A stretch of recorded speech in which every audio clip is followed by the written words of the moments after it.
Macaroni. La bobo. Macaroni, spaghetti, meatballs.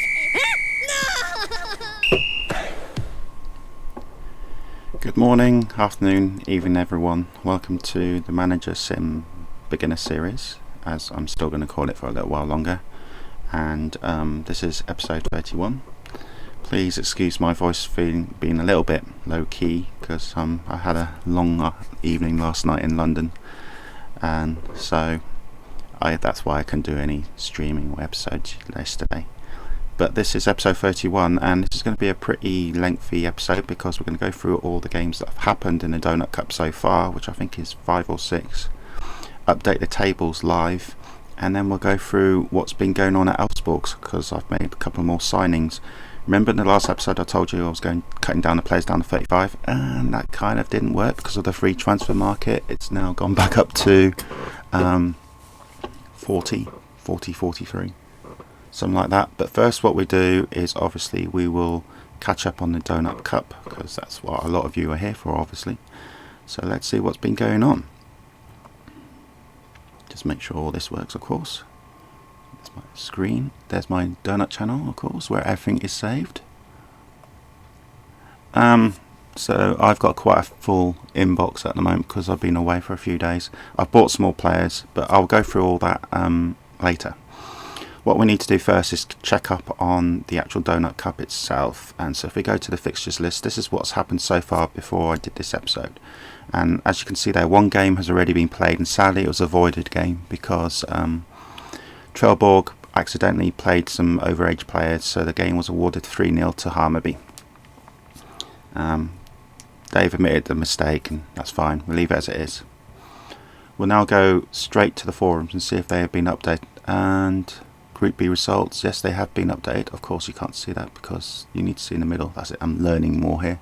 So here's the Group B results. Hopefully, this is the first time I've seen this. So let's see if there's been any problems here.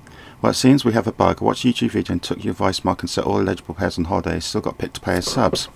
This is also true at Gothenburg. Suggest you leave the score as it is. It's your call. My advice is not to make it a youth competition next year and have no age restriction. Okay. As I already said, I followed your advice by selling league players, so it's not my fault this time. Okay, Burnham, that's something else you need to look at. I suppose next year we have to make the cup not youth. That will save a lot of problems, I guess. Certain people are not happy with the rules, so that's all I'm going to say about that. But what I'm going to do here is I'm going to keep the result at 2-2 then. Okay, see I'm doing this live due to a bug in the game. I will keep the result as it is then. This will be for future games as well in this season's cup. Next season, probably make it not a youth cup then, but just a normal pre-season cup maybe. Okay, that goes further, guys. Looks like the holiday, putting players on holiday so that the assistant manager can't pick them, doesn't work because it looks like the assistant manager still picks them even if they're away on holiday. So that's certainly a bug. Because it's a game bug and it's not a person fault, I will keep the result at 2-2. Please, everyone, let me know in these forums what's going on, and I will act accordingly. So that's been posted. So there was a 2-2 result. So let's look at Group B. Group B were Hammarby, Malmo, Elfsborg, Gothenburg. Okay, so the best way to do it actually is the fixtures list because that outlines the last couple of games. So we're looking at, let's look at the table. So let's put this on split screen so it's a bit easier for you guys and for me actually. Oopsie. Sometimes split screen does not work, and sometimes it does that, which I didn't want it to do. So just bear with me for a second. That's better. You have to be very careful what you press sometimes on Windows.